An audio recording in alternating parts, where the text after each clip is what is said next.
What up, everybody? Welcome to Legacy TV and the Convo podcast.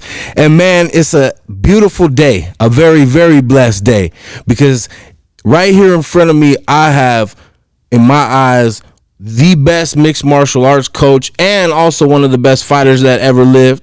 And I got the number one 145 and 155 pounder in the world here today on the show, man. Thank you guys, AJ and Antonio McKee. Thank you guys for being here today. Oh, thank you. It's a blessing. I appreciate you guys coming back. No, it's a pleasure. Thank you, sir. Come see you, brother. Appreciate We got the father and son duo on you today. Well, you know that it's kind of like I even told you myself, like I like to reach out to you as much as possible lately, because every time I talk to you, it's like talking to a father figure. Right. And I try to call you as much as I can, and you see, I even reached out to you the other day. I had some stuff going on in my life, right, and I just felt like comfortable to be able to talk to you about it. And right away you gave me some good advice, which I immediately thought about, and it calmed me down. That's good, man. And so it's an honor to be around greatness. Let's just say that.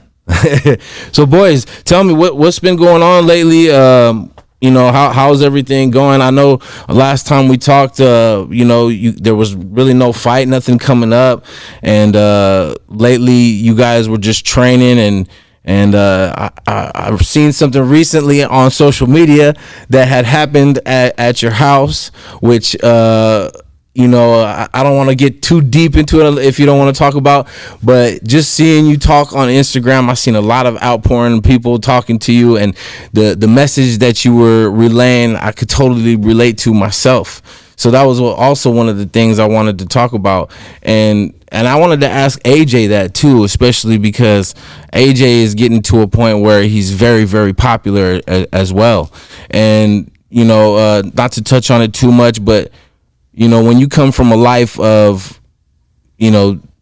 tough upbringing, you've been through traumatic experiences, no matter how much money it brings you or how much success it brings you, you're always watching over your shoulders, and you're always a little bit, I hate to say paranoid, but it is what it is, right? You're always kind of looking over your shoulders, and my kids don't understand it, and it's just because they never were put in those environments, because I made sure they didn't see that. Right. But hearing that from you, and I wanted to touch on that first, get that started, and just kind of hear what you went through, if you can speak on it a little bit, and also AJ, your take on with comes success. Ultimately, there's a little bit of paranoia there too, I think, watching over your back. You never know who you could trust. So I wanted to just touch on that and see what you guys' thoughts were on all that. So, well, first off, when you're at home and you're relaxing, you figure home is home.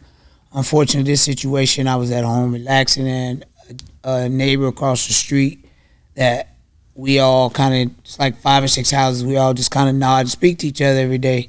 Well, after training, I came home, sat on the couch, and this guy, I just heard this boom, boom, boom, boom, bang, boom, bang. Somebody's trying to get in my house. Now, because of my paranoia, I have doors that automatically lock. Like, he was legit trying to get inside? Trying to get in the house. And when he was trying to get in the house, I saw the kid. He had a kid upside down. And so I did a couple things. I had to make some adjustments in the way I was dealing with this. Prepare yourself. Right. And absolutely. So then I realized there's a lady standing there screaming, yelling, saying, "Get my baby, get my baby." And I'm like, what is going on here? She's screaming at you? Yes. Wow. So he was trying to get in my house with a baby hanging upside down, with his wife screaming, get my baby, please help me." So normally, I would have kicked him in his chest if he didn't have the baby, but it threw me off when she was saying, "Get my baby." I'm like, it's my neighbor. Like, what's going on? Why is he trying to break in my house? Yeah. Long story short, man, the Goonie Goo Goos came and got him, took him away in the wagon, came outside, and, it ended up being just a funny thing where I was instructed that, he didn't really like black guys that lived in that house. Wow. So, that's hard. I didn't know how to handle it, man. And, again, when you come from where we come from, I'm trying to be a better person. I spent my whole life not caring, didn't care if I died. Now I spend my whole life trying to live, So it just, the tables turned, and I just had to just put my opinions, and the way I was thinking is what was driving me crazy, because, you know, I was thinking wrong, like I needed to take care of this, and because of that, paranoia, hadn't ate 2 or 3 days, and then that's when it got bad. You know what I mean? I really started, like, you know, freaking out. Like, it was probably being amplified more because I wasn't sleeping. Unfortunately, you know, he never came back and said apologies. He never said, hey, I just want to clear this up. Wow. So, you know, now the whole neighborhood kind of, as far as I'm concerned, I'm walking on eggshells over there. Yeah, I mean, I would too. I would be prepared for every situation after a situation like that. And, you know, I don't know if AJ knows this or if I told you guys much, but, you know, growing up, I grew up in a black neighborhood. And when I used to get in trouble and go to jail, I had to run the brother car, which is the black car. My children are black. Okay. I love black people. What I don't understand when I went into jail, I always kind of knew like what it was like. I had seen my friends get called, you know, the N-word. Right. I had seen racism kind of in my life. My parents were never like that. They loved everybody, so I never saw it in my house. But when I went to jail the first few times is when I really understood what black people face. And that's when it really hit me, and it made me love the culture and black people even more, because then I started to realize what they have been going through for so many years. And AJ, I want you to kind of speak on that too. I believe like sometimes in mixed martial arts, you see that play out a lot, you know, and some of you guys don't get the shine that you deserve. And I see it in front of my eyes, but I want to hear your thoughts on it too. You know? Well, for me, I say they never respect the best for being the best. You know, they always undermine your skills, always undermine your capabilities. And that's just part of the game. You know what I mean? Any game, whether it's soccer, football, basketball, the best always get discredited. Right. You know what I mean? That's part of it. As far as upbringing, I didn't have to experience nearly half of what my father did, but at the same time, I'm still always on edge. You know what I mean? Yeah. One thing he told me that stuck to me when I was younger was like, once you get to the top, it's lonely at the top. I never understood that because, you know, on my way up, nigga, I had everybody around me. Everybody wants to be around and this and that. And then once you kind of get to the top, you still got everybody that want to be around you, but they want to be around you for the wrong reasons. You know what I mean? So that's where it's just a little bit different. Then then it becomes everyone is out for themselves trying to get something. Everybody got a handout. Of everybody course. Needs something. Somebody needs something. Yep. So for me, you know what I mean? It's me, my 2 dogs, and my video games and my cars. and your father and my dad, family. You know what I mean? My family. Yeah. That's you know, friends. It's just crazy to me. It's the narrative I feel like that a lot of the mixed martial arts promotions push is like, if you look back in the days, look at Chuck Liddell. You know, I love white people. I'm not saying this to be racist or anything, but he had the skinhead look with the mohawk, with the tattoos. They loved him. 100%. They pushed the hell out of him. And he's the nicest guy in the world. And he is. One of my favorite fighters to ever work. Absolutely. I love Chuck Liddell. They pushed the hell out of him, but then look at what they did with someone like John Jones and like Rampage.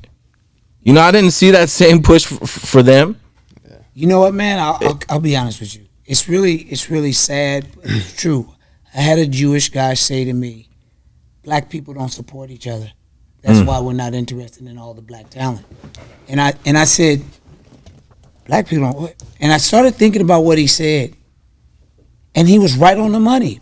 Every race, and this isn't, I'm not trying to make it this interview a black or white card. No, absolutely no. But out of every race, if you're Hispanic, you got a whole community behind you.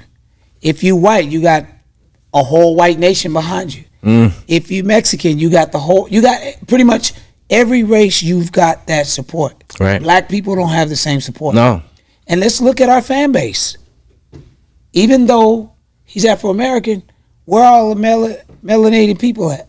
You're right. The ticket buyers and people who are doing what they're doing to promote us, they're not black. So it's sad that we don't even support each other. But I understand why. We're sick. We need help. We've been broken. Speaking on that, just to touch on that, I have a friend of mine, shout out Sporty Face from South Central Rolling 40s area. He did 12 years in prison. He's out now. He does a lot of YouTube, and what he's been doing ever since he came home is trying to unite black people, unite the gangs, tell the kids that this isn't the way you want to go. And one of the things that he touched on the most is it's not the white people killing us, we're killing each other. Right. And and there was some recent walks in Compton and in Los Angeles with the Bloods and also the Crips, and I don't look at it as a gang thing. I look at it as a black thing, and I look at it like the more of that can be achieved, the further everyone will go as a race. I always looked at it like I was always the outcast at, right, like hanging out with my homeboys and growing up. But if I had a bunch of talented people like in my race, I would want to build with everybody, not tear each other down. And it seems like that does happen. Like when you say it, yeah, I can agree it happens in hip hop and it happens in the streets. Systematically, we've been broken, and we've been broken from home as well because we didn't have fathers. So most black men that grow up with no fathers, they don't take male authority very well. And then when the whole world is put on your shoulders, how are you supposed to navigate when nobody's ever taught you that you're the problem? See, the way we feel, we don't realize it until it's too late. And by that time we got 10, 15, 20 years. On the streets, same scenario. Who do we go to? Who do we go talk to and say, listen, I don't want to be in a gang anymore? We lack a lot of literacy, financial literacy. We lack economic literacy. We just really are resources. Just as far as a group of people, I believe that we're extremely traumatized and hurt. We're crying, and we don't know how to live life when we make it, because we use the stress, the hard work, the rough upbringing. We use that to get what we want, and then when we get it, that's when you see the real them. Yeah. The real them falls right in your lap, and he was a psychopath with no money. What do you think he's gonna be with money? Yeah, more of a psychopath because he can afford and pay his way and navigate through life and get away with it. But he got money now, so I think it starts at home with the mother and father. Absolutely, and there's a lack of fathering in black communities. Real simple. I try to mentor not just black men. I try to mentor all men. Because I grew up with everybody. I didn't just grow up with black parents. I didn't grow up with no parents. So I was just like looking and searching like, wait a minute, where is this? How do I do this? And how do I do that? Oh, man, slap on the hand, jail 17 times. Man, this is getting annoying. There was just nobody there. So I try to be there for everybody else. Whether they like me or not, it don't matter. Yeah. And AJ, just like, to touch on your dad, like, you and your dad seem very, very close, and just touching on having somebody like your dad around you, growing up to speak to you the way he talks, the way he carries himself. Speak on that a little bit. Man, it's just you're a blessed individual. Yeah, you only have one Antonio McKee, and I sit back and just see how many lives and how many people he's inspired and touched, and he's just such a genuine helping man. Like, no matter what he's doing, whatever he has going on, he'll give his last to help somebody. You know what I mean? Even if he don't think they're going to succeed, he'll still reach out and try to help build them up. You know what I mean? And that's hard to come by nowadays, especially because people don't want to see other people do good or do well. Quote that. Yeah, or even better than them. You know what I mean? He genuinely wants what's better for everybody else than himself.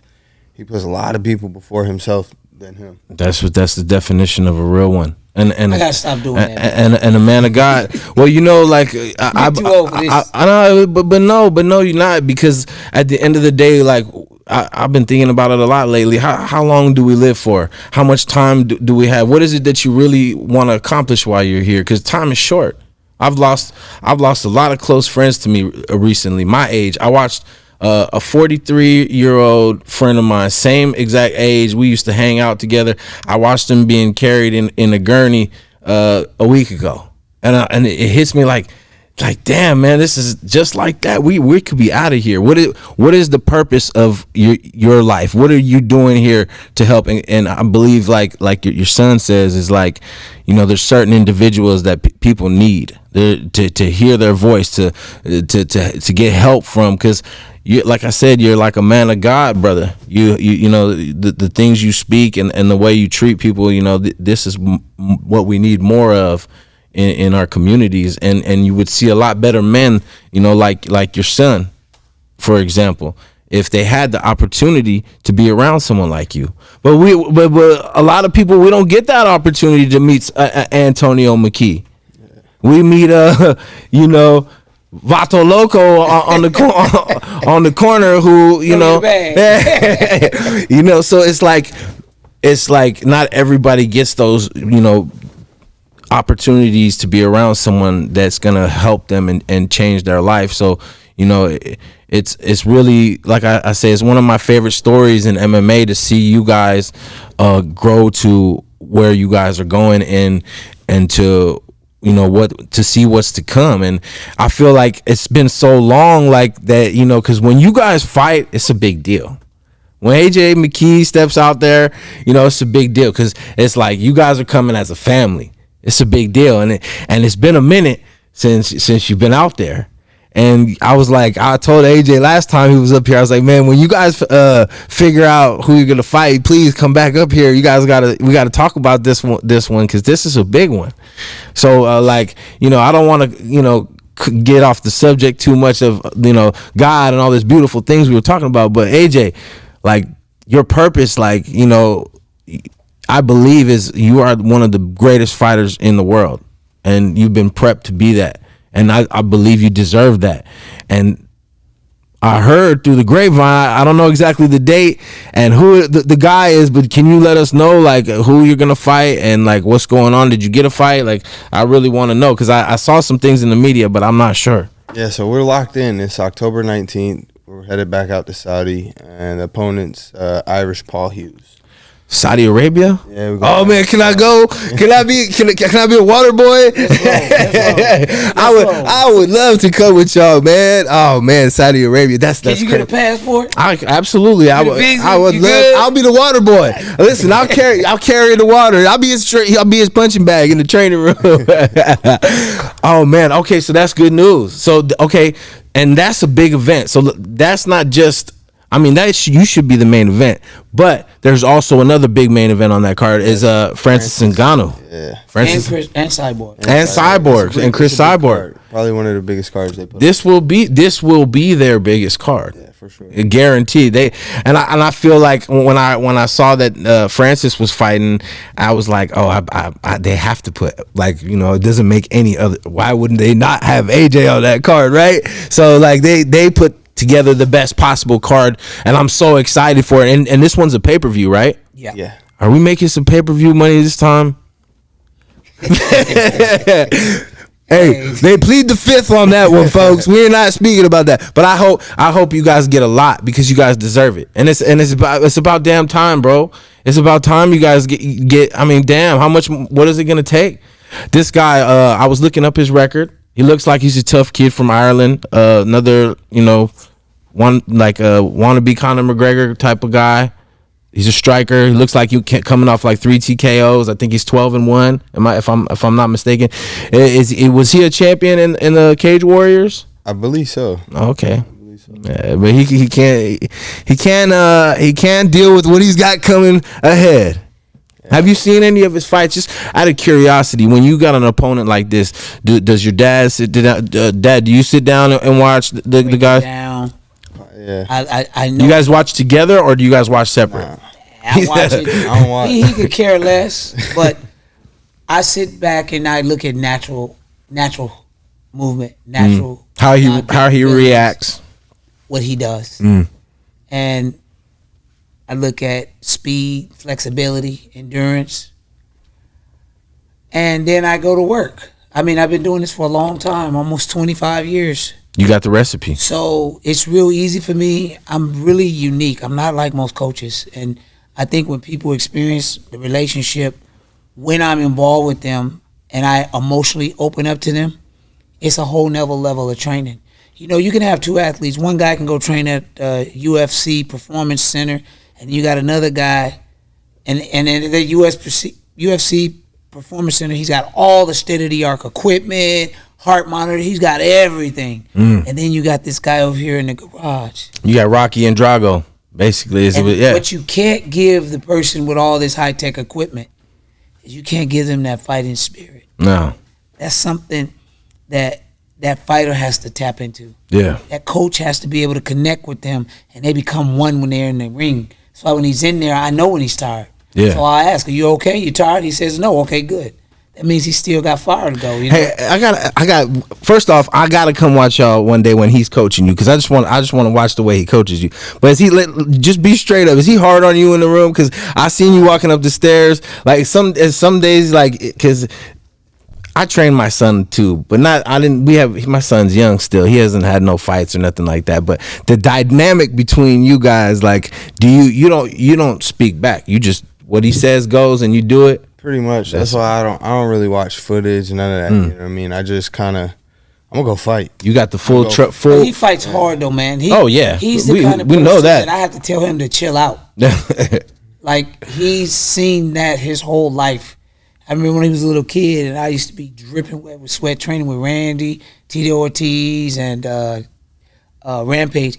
I'd be sweating so much, he would come to me and give me a towel and water and go, Daddy, just go easy, Daddy. Don't go so hard, Daddy. Go easy. So he's never seen it easy.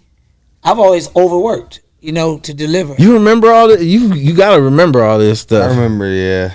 I was always in the gym as a kid, so I just remember being around all the fighters. Would you get nervous when you see him spar, like as you got older and you realize, or because he was always whooping everybody? It's just like that's what Dad does. He just beats everybody up. Big as hell. Our pops got it. Tell me this. This is a question I have. Like, okay, like, because I spar with my son, MMA, jiu-jitsu, all that. Like, the dynamic on you guys sparring, because he's probably your best sparring partner as you ever had growing up. No? I get tired now. Yeah, I'm not, maybe now. I'm talking about, but I'm talking about growing up. Like, as you were molding him, you had him through his, really good years as you're growing up. I'm sure you know what? It was very tricky how I worked with my son.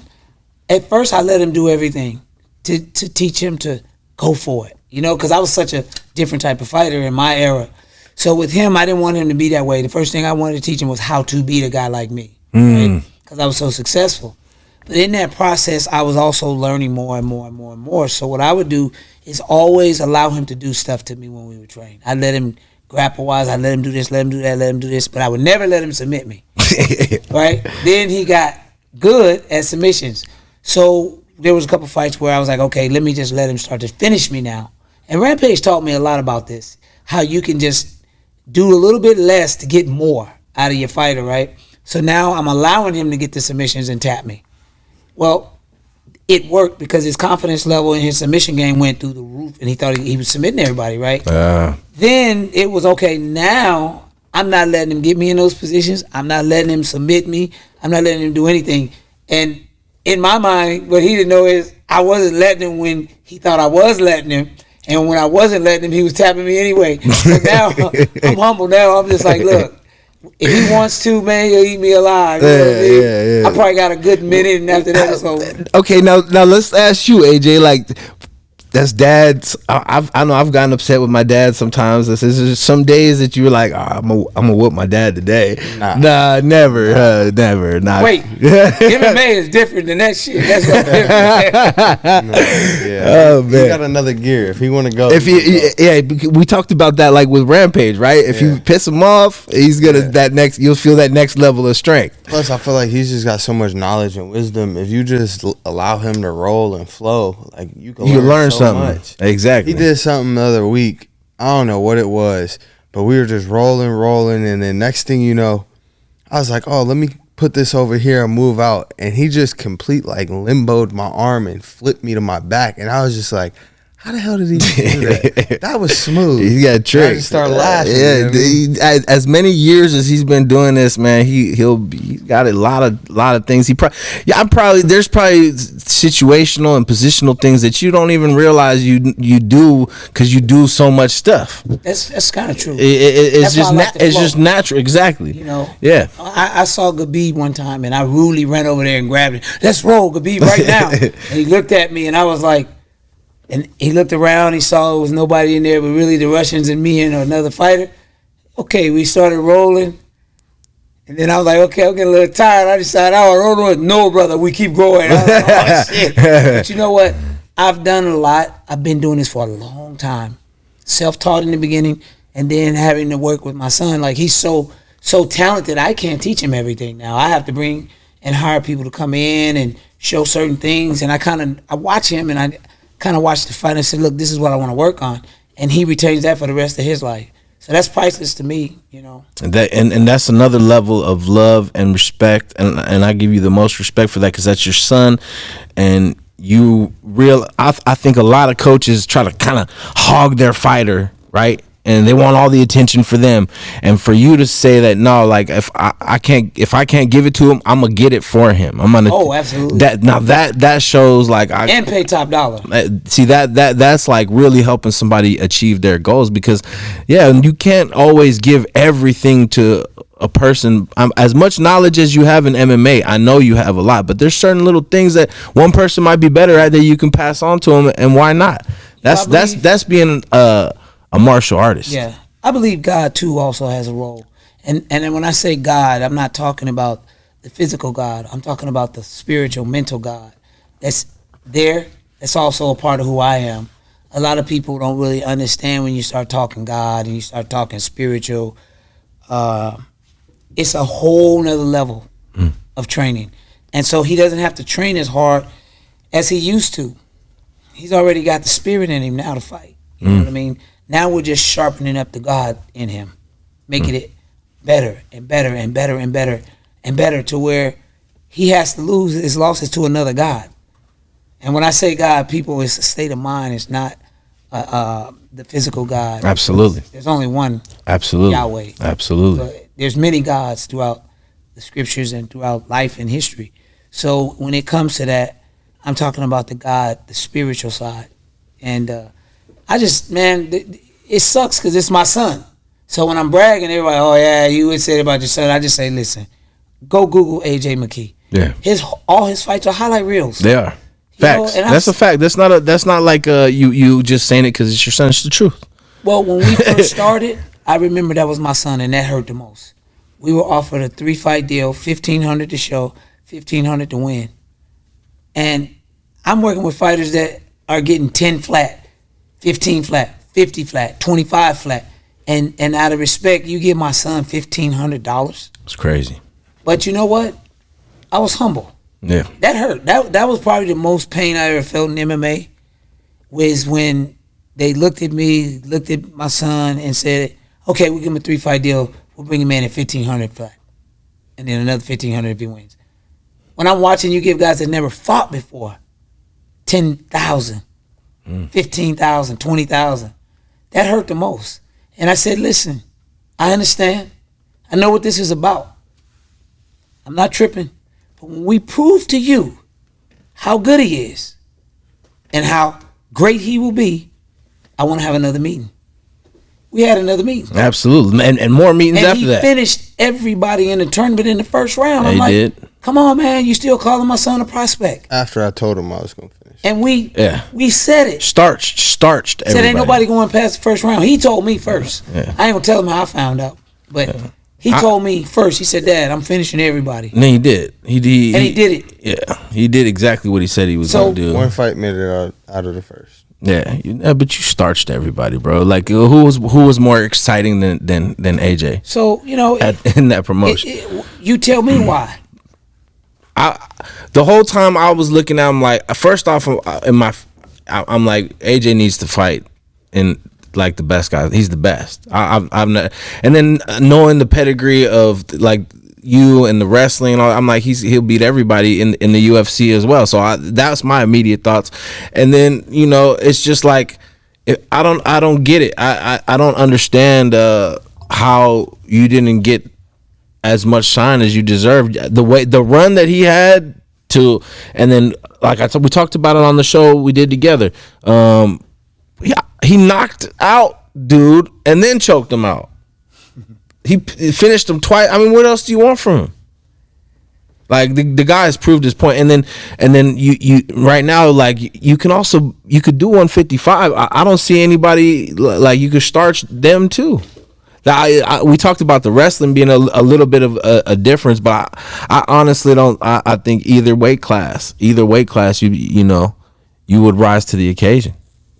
And it's kind of crazy because now, like, okay, so this fight coming up here, this is a big one for you. This is like, and I feel you're like, this might be another quick highlight reel, especially if this guy's got some good partners. He trains at Radcliffe, which is, you know, he got some good guys. Definitely, Michael Chandler, Jackson. He got a lot of good boys over there. Got a lot of solid competition, you know. But until you've experienced him, I think AJ is just gonna be too big. You don't get it. You don't understand it. He looked like some little thin guy. Yeah. Then you get hit and you rocked. Yeah. Too fast. Too accurate. All those. You know, you guys know I'm riding with you guys. I've seen the dude's fights. I just think this is the perfect fight for AJ right now. Now this is the question I have. Okay, so this is a big card. You know, you guys are fighting on the Ngannou card. Like, where's PFL? Where do you think PFL is headed? You know, now that they're gonna have Ngannou on this card. First off, let me ask you this: do you think Ngannou pulls it off? I don't. I don't either. I hate to say it, but I don't think he beats the Brazilian. I want him to win too. I do too. I love him. I like him. I love Dewey Cooper, but this dude is a different dude. Yeah. A lot of people don't really know who he is. Yeah. But I've seen him fight. He comes to fight, and if you've seen his fights, to be that big and that agile and that explosive and fast, that's kind of a stylistic nightmare for Francis. Absolutely. I was doing standing gainers. Absolutely, yeah. I can't even do that. Good. I wanted to ask you guys your opinion on that. I think it's a bad matchup for Ngannou, to be honest with you.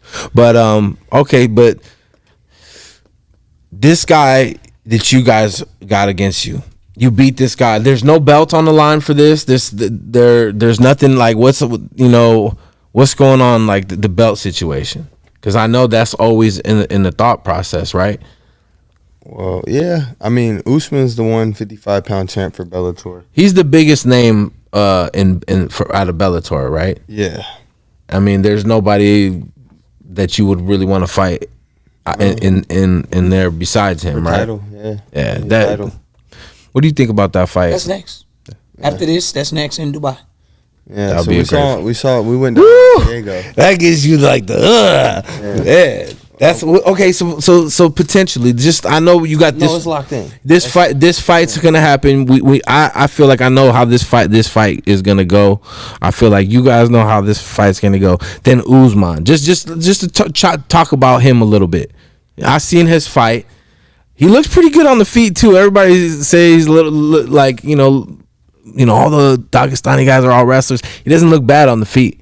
No. But what do you think as far as style matchup wise? How you match up against him? I just think I'm a bad style for anybody. All of them. It don't matter. Whatever your strong suit is, I'm gonna find a weak point. Yeah. You know, if you got decent wrestling. What do you think is the key to beating these Dagestani wrestlers? These like the Usmans, the Makhachevs, like discipline. A lot of us are partying on the weekends, banging chicks, drinking, stressed out, baby mama, kids, dad, responsibilities. These guys are disciplined. They may drink and party, but they don't drink and party like we do, right? So one of the good things about them is they live in the gym. They live in the gym, right? We live in the gym too. Yeah. We've always lived in the gym. Yeah. When it comes to people who are prepared right, that's the most trouble they have. And an athletic, melanated person has always been a problem for the Russians. And no disrespects to them. I think they're great guys. Khabib is amazing. That's an amazing human being. But when it comes to this level of the fight game, we do things right. You know what I mean? There's no vacations for him where he stops fighting. I think that's what you touched on it perfectly. I think it is the partying, right? Because I think they definitely take this very, very serious. As long as their career is going, like, I don't know what Khabib's doing now. He's probably still training and partying, but I assume during his career there was none of that. It was a strict regimen. He's not a party. He's a very spiritual, strong, godly man. Khabib's the most disciplined out of all of them. Yeah, that's why he kind of stepped away for a second and did his own thing, because some of them just weren't doing what they needed to do. But obviously, he comes back. Everybody's still doing what they need to do, and there's none of them compared to Khabib. Khabib's that guy. Yeah, absolutely. So he's. I like Khabib. We saw him in Diego, and he's like, "See you in Dubai." I was like, "See you in Dubai." Like, how was that card? I saw you guys there. That was a good card. You guys, they gave you guys the royal treatment there, like you guys deserve. They take care of AJ. Okay. AJ make sure I'm good. Yeah, there you go. Yeah, I seen you guys at the card. I was like, yeah, okay. Yeah, it was a sick event. So you got to see him up close and personal, and kind of watch. I drove down specifically for that. I figured that's why you were there. Yeah. He looks a lot stronger. He looks. I don't know. It's gonna be a fun fight. I got my things that I scoped out that I'm not gonna speak on them. I'm gonna just go in there and do what I need to do. But yeah, that's I think that's kind of cool that you went there and just got to see him there live in the flesh and see him fight, and then yeah, you go where you go. I'm watching. I know he's watching, so I'm watching too. Yeah, I'm excited. After the fight, I gave him his respect, congratulate him and whatnot. But when the time comes, it's gonna be. It's time to go. Yeah, it's a short time. Absolutely. Yeah, but the first business is October 19th, right? Yes, sir. So this training camp is like just dial in, get to work. Anything different? I gotta ask, right? He doesn't. They don't have to say nothing. They can say the fifth. We don't want to speak on it, but I gotta ask these. Quite anything different? Any ideas? Like, just different training. You guys doing some underwater training? Like, you know what we keep saying. I'm not telling you to give nothing away. Look, if it ain't broke, don't fix it, right? Yeah, just keep sharpening the tools and keep working. How's the gym going? How's everything with the gym? You got you feel like the training partners are all there? Let me ask you this, AJ. Is it hard to keep a good room of training partners for AJ? Now, yes. He just runs through everybody. That's the question I was going to ask. Because I remember when I was coming up in Joe's gym and I was the one training 3 times a day, and then I was going to go compete. There was nobody in the gym. So, you know what I did as a coach? Because I was the same position you guys were in when I was doing it. I was the best. And my coach said something one day. He said, when you're the best, there's not a lot of people that can come and train with you. He said, but when you're the best, you got to improvise and make yourself better because you know how good you really are. And that was a good thing about me, is that I knew I was the best, right? So what I had to do was I had to become a better teacher to myself. I had to be willing to take more risks, get in areas. I would take my hands up because my grip was so strong. So I would take my hands up so I couldn't use my grip. So I would always tell him, hey, you don't always got to win today with your kicks. Today, let's win with just a jab. Let's just work on just that hook, stepping that hook up. Setting that hook up. Let's just work on that. Let's just work on that. Let's just not worry about offense. Let's just work on defense and countering. Let's just work on trying to take the guy down. Like, I got you. I got you. Your weakness to become stronger. I got you. At your weakest to be your best, right? When you have multiple gifts, they focus on this, but you've been working on it for the last year. Now you're ready to show the world. For example, his God forbid one of his hands breaks during the fight. Now he's got his other hand, and he's practiced just that jab maybe, and that jab can win him the fight and keep him in there. Dude, we can go southpaw, orthodox. Right. Every one of my fighters in my gym. Absolutely, they should. Because mixed martial arts, you should be able to fight both ways. Before, when I started, it was just that wrestler, that jiu-jitsu guy, that kickboxer, that boxer. It's way too developed now. You can't do that now. No, So you got to do it all. we've always been working on being able to be a universal fighter. Where, okay, this match, I think sometimes when he fights, they were like, well, they want him to stand up. We took him down and submitted him like that. Where are your loopholes in your game is what we're looking for. Yeah. And if you are like him, then you realize, damn, well, where is his loopholes? Joe Rogan said it on his show. AJ McKee's the real deal. Yeah. I appreciate that, Joe, by the way. Yeah, well, that's a fact. That's a You're fact. talking about somebody that can strike. I even learned and something from AJ. I told him last time the McKee team. I named it you guys named it the McKee team, right? I didn't do that. Well, I don't know who did that. I put that on my one of my techniques on my channel, and I named it the McKee team. But I mean, yeah, like that's what I'm saying. It's like you guys are, he's so good everywhere. And that's where it gets exciting, because I don't see anybody out wrestling AJ. And if they do, what kind of damage are you taking? And then that's the other thing. AJ's gonna hit you from down there, right? So it's like that's why it's exciting to see where this is going. I would love to see that match if this God works in our favor, and I know he will. Everything on the 19th is good, and then that's the next up. That's the next challenge. So you guys have been shaking hands with Khabib, but pretty soon you guys will be on the other side of the desk from Khabib, and that's a good thing. That's a good thing. It's where you deserve to be when you become the best in the world. And I think it's been a grind for you guys. I know it's not been easy to get to where you're at, and probably should have already got a lot more than you guys have gotten, but it's all coming. It's all coming. You know what they say, teamwork makes dreams work. Absolutely, right? Absolutely. I'm just excited to see you back in there, AJ. Like, I feel like you need to be at this age in your career.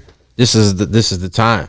Like the more active that you can be, and those big fights are, this is the time for you to start going through those guys.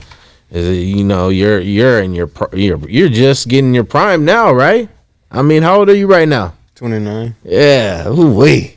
These next 5-6 years is gonna be some. I'll be done in 5 to 6 years. 6 years, I'm done. With a lot of highlights, though. Yeah. With a lot of highlights. Yeah, but that's what I'm saying. It's like the future is so bright, and man, like I said, man, I support you guys to the fullest, and I'm so excited to see where this is all going to go for AJ. And I like I said from the beginning when I talked to you guys the first time, I said AJ should be fighting, whoever they think is the number one guy on the planet, AJ should be fighting that guy, because I think he beats him. We don't get to pick who we want to fight. Yeah, unfortunately, we just fight. You just been doing it, but you've been doing a great job of that. Is that something that you feel like being a manager, like is that something you're very passionate about? Is it like only so many people you could do that for? You know what? It's the fight game. That don't make it the right game. It's the fight game, and so his job is to fight. I think the fight should be similar, as far as like this guy's good, this guy's not as good, for the safety of the fighter. But at the end of the day, if you're out in the street and somebody says the wrong thing, you're fighting. Right. We ain't trying to talk about weight classes or what style. It's that it is what it is. It's go time. So in this, to me, it's more like it's a business first. Yeah. Right. And how popular is that fighter? Does that fight make sense to the public? I think it's more about the public than anything now, is because we've seen some matchups that didn't make no sense, and then we've seen some matchups that made a lot of sense. So being where he's at financially, where he gets what he gets paid to do, we fight anybody whenever they want him to fight him. Yeah, as long as because they're paying him to fight. As long as that amount is right, and that's all. It makes sense, and that's what I believe a manager is supposed to do. But being a manager of your son is completely different, I would assume, than just another fighter. I mean, you, as much as you want to say that this is it's a coach and student, but at the end of the day, it's always going to be your flesh and blood. Yes, but that depends on like as far as training and stuff like that. I will do the best for anybody. I don't have a emotional attachment to my job. I'm passionate about whatever it is I'm doing, right? It doesn't matter if I'm in the streets, I'm passionate about it. Absolutely. If it's my son, I'm passionate. It's no more than the other. I don't have that type of scale. That's not how I am. But what is more important to me is like, look, what you do with the advice that I give you. Because I've done this, I've been doing this my whole life, and not only that, I've dealt with large amounts of cash my whole life. So I didn't just, the fight to me is nothing. It's more outside of the fight game, what he's doing with his money, to make sure that he's not leaving out like a lot of these fighters, man, I'm telling you. They leave with nothing. They hurting. And that's why they're doing bare knuckle. That's why they're going and doing these other things. And they know that their health is on borderline. They can't be getting hit that much anymore. They didn't invest their money right. He's straight. Yeah. If he didn't fight today anymore. AJ, can you speak on that a little bit? Just like as far as like, you know, because I never had nobody tell me what, you know, none of this stuff. You know, I wish I had somebody in my corner like telling me, okay, do this with your money. Do like, what is it like to have somebody, you know, giving you game like that? Man, guidance is key, you know. Taking heed to it and just being able to acknowledge right from wrong and take your money, invest it. Yeah, taking the money, invest it. I've always loved real estate. You know what I mean? They can't make more land, so real estate's always the way. And Pops is just, he's like a wizard, man. He's got so much knowledge from buying the homes to helping remodel them, literally remodeling the whole thing. Like, we do it all ourselves. You know? It's crazy. So it's like a cheat code. Yeah. I'm gonna use that. It's like a cheat code, man. Well, he's a hard worker. He's a smart man, hard worker. Yeah, smart man, hard worker. And when you're a man of God, the blessings come. You know, when you work hard for things and you're a good person, the blessings will come, and especially, you know, if you have God in your life. I wouldn't know what to do if I wasn't doing what I was doing. I'd be messing up. So I believe that I'm doing what I'm supposed to be doing. Keeps me out of trouble. Keeps me. I tell everybody on almost every podcast I've had, if it wasn't for martial arts, I was either dead or you know, in jail for the rest of my life. You know, and I had many incidences prior that I should have been dead or should have been in jail. And thank God I'm still here. And the only reason I say I'm still here is the one day when I was selling CDs, I seen this car pull up in front of me, and that it said tap out on it, real big. I was like, oh, those are the MMA guys. He'll buy my CD. So I went and sold the dude a CD. Where you guys do that stuff? I always like to fight. I'll fight in the street. So where you guys do that? And that changed my life. It changed my life. Being shot, being stabbed, being in riots, in jail, being jumped, all that. You know, when I look back on it, it's like I didn't care. I was ready to be in a wreck, and I wanted to prove to everybody that I was better than everybody. I wanted to be the biggest wreck because I wanted to make a statement. I wanted revenge, and martial arts took all that away from me. It completely changed me. I learned to love everybody, even the people I considered an enemy. That's a human being. Like, what's wrong with you? You can't have no hate in your heart for anybody. And so I feel God is, you know, above everything, the most important thing that we talked about today, because without God, nothing is possible. And through martial arts, you know, God helps a lot of people, bro. And that's what I believe, me and you, we can't never do what AJ's doing right now, starching the brand new guys in the world. But we could be, you know, a voice to a lot of people that, you know, have gone through a lot of things and help them, you know, out of those situations, and show them that through martial arts you can become a teacher, you could become a fighter, you could become a coach, whatever. It is going to bring you around a lot of good people at the end of the day, and that's one thing that we could be very thankful for. Yo, AJ, I want to ask you about that too. Like, as you know, you're very young in your career still, and you know, you still got some years left in your career, I know. But when it's all said and done of the fighting, are you gonna want to keep doing like what your dad's doing and you know, helping people? I mean, because at the end of the day, I know you're teaching people how to fight and stuff like that, but that's what you're really doing deep down is helping people. I say no. He's like, no. all the cool music in the background. He said, nope. I say no, but man, I'm gonna end up doing it. I'm already doing it.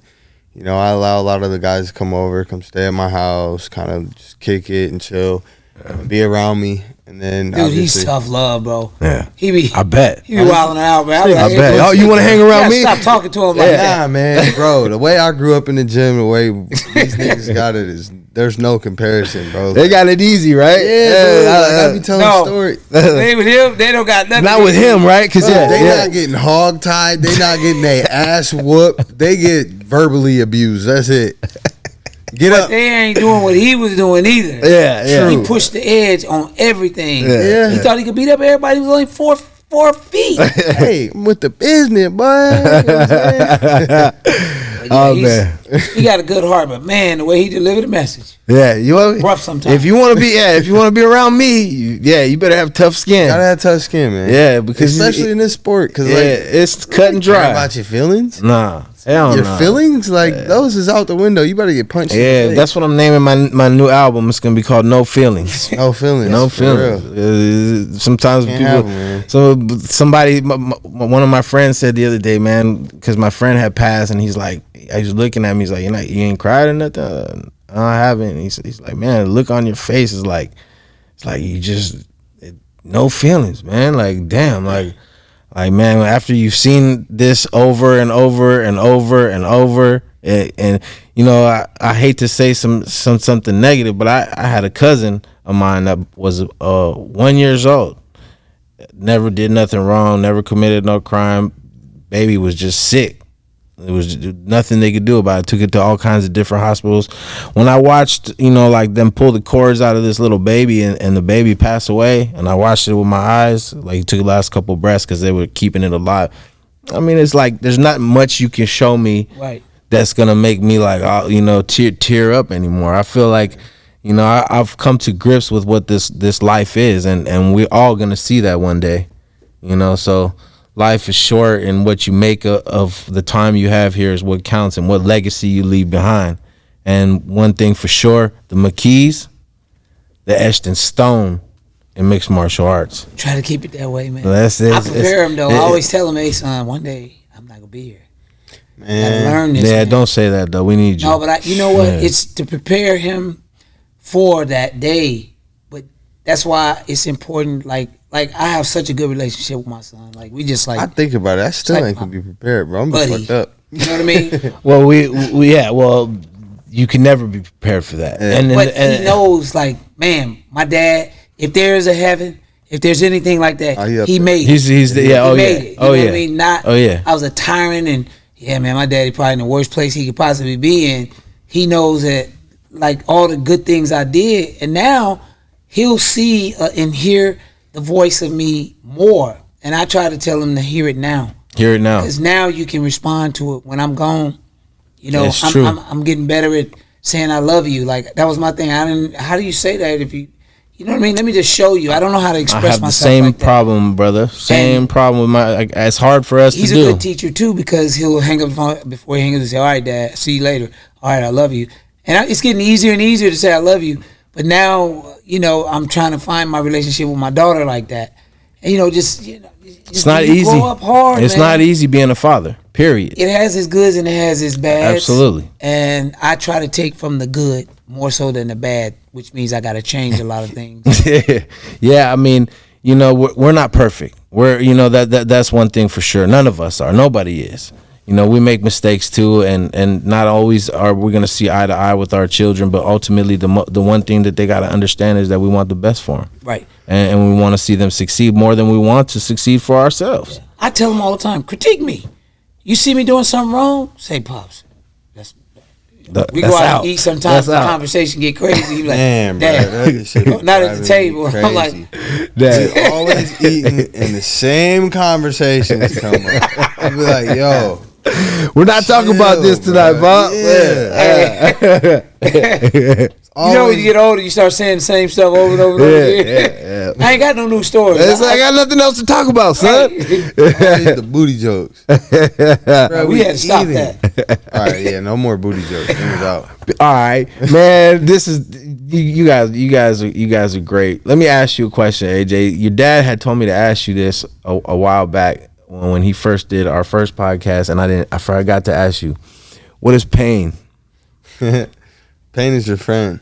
Is it your friend? Why is pain your friend? Because unless you know you're still alive, if you're not feeling pain, that means you're numb. You're not feeling nothing. So that's.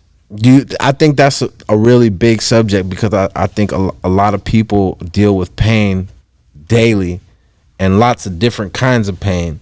And not just in the form of pain in the gym, but whether it's in their life or, you know, with the relationship or with the relationship with their kids, pain in general. So what your dad is saying to you is to embrace the pain. Embrace it, yep.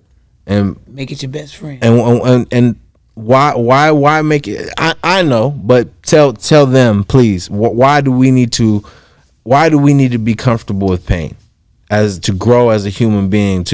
Why do all of us need to be able to embrace pain? Well, let's break pain down. A baby slams his finger into the door, and it does what? It cries, right? Mm-hmm. A woman, she's cheated on, and she cries, right? A man slams his finger in the door. Does he cry? Nope. Yeah. He don't cry. No. A lot of bad words and stuff. Yeah, right. we get verbal, right? Yeah. What brings tears to a man? The death of a loved one, the death of his wife, or his wife cheat on him, or it's an emotional thing. That's true. I try to separate the emotions from the pain. When you do that, you do what's right. You know what I'm saying? You do what's right. So if you are training real hard and your body is hurting, take your emotions out of it.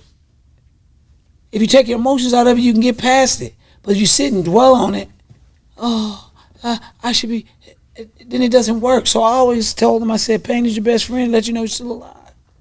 Because without pain, there's no, what are you going to learn from? I don't know people who had this perfect life. They always got an experience that made them a better person. And 9 times out of 10, it wasn't a good one. Damn, that's a fact. That's a fact. So we grow from it. You're right. We become better people from it. Absolutely. So my thing is enjoy it. Enjoy it. Enjoy it. Embrace the pain. Learn to be comfortable and uncomfortable. Right? And just move forward. That's it. My guys. You guys are family to me. I appreciate y'all. I really want to say thank you, AJ. I know you know this isn't like something you like to do on the regular, and you know I felt like he's got to come say who he's fighting on somebody's podcast. He's like, just go check out my OnlyFans if you guys want to see. He's like, he's so humble. Yeah, he's like, you know, but AJ, you're the best in the world. And you deserve to shine, and I'm glad to have had you here, bro. And I cannot wait to see you fight. If it's possible for me to be there, man, I will. Like I said, I'll be the water boy. I would love to be there with you guys to see you because I know what's gonna happen. I know you're on the fast train to the best in the world where you belong, and the best coach in the world. And also, you know, Antonio McKee, I appreciate you. You know, it's brotherhood with me and you. You are a gem, my brother. Like, I just, for those of you that don't know, like, a genuine good human being, and it's an honor to know you.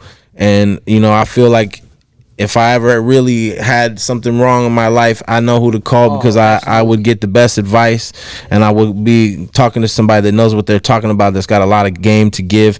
And you guys all should go get some knowledge and get some game from Antonio McKee, and go check them out. Metroflex, is it in Long Beach? Hawaiian Gardens. Go check them out. Metroflex, Hawaiian Gardens. AJ McKee 101 on Instagram. Antonio McKee on Instagram. Shout out to all my sponsors. R. Shashemi Law, Knockout Bakery. Shout out to Kessler Family Wellness and the OC Fight Dogs. I know they've been taking care of my boys for a long time, so much love to y'all too. And you guys make sure you tune in I don't care what you're doing. I don't care where you're at. You need to go and order the pay-per-view of the Battle of the Giants to make sure and watch that card on pay-per-view. PFL, AJ McKee is back, and he's coming for that neck. My boys, thank you guys. Appreciate you. Like, subscribe, and I'll see you guys on the next one. The McKees, we had them both today. It's been an honor, fellas. Thank you. Hi, this is Arash Hashemi. For over 20 years, my practice has been dedicated to representing people accused of crimes. There's no criminal case we don't handle here. From a simple petty theft to serious charges such as murder, I have the knowledge and experience needed to help guide you through the court system. Here at my firm, we treat you like family. We listen to your story, help you understand your rights, guide you through every step of the court system, answer your questions, and make sure you know what you're facing so you can sleep easy at night. If you or if anybody you know needs an attorney, remember, better call Hash. What up, everybody? Quick second out of the podcast to shout out one of my sponsors. Man, after 20 years of jiu-jitsu and MMA, my body's messed up all the time. Shoulders, knees, back, neck, you name it. I only go to one place. They've been taking care of me for years, and they'll take care of you. Home of some of the best fighters in the world, best UFC fighters, best mixed martial arts fighters in the world. Kessler Wellness. Come check them out if you ever get injured. They're going to take care of you just like they take care of me. Come on in.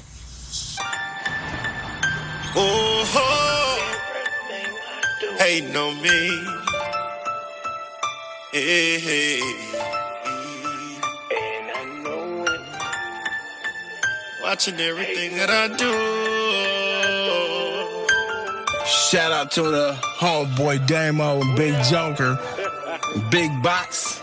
They been watching, hating on everything I do. They don't wanna see me shining. They just wanna see me struggling, and I know it. They been watching, hating on everything I do. They don't wanna see me shining. They just wanna see me struggling, and I know it. I'm drunk all the time these days. It seems like I'm caught in a maze and trying to make it out with. Man, I feel way better. Y'all come check out OC Fight Docs, Kessler Wellness. Appreciate you, Doc. You're the best in the business. I guess they mad when you a grown man and shoot you down in your homeland. Or you're facing life and got a program. What up, y'all? Come check out my boys over here at the I Smoke. Come on in, man. We got everything here in Santa Ana. You guys come down to the shop, tell them Legacy sent you, and man, we got everything you can think of. Take a look around, bro. Go check out all the products, man. Y'all need to tap in with my boys. They look after us. They check the Convo podcast, and we love them. So support those that support us. All right, peace. West Coast.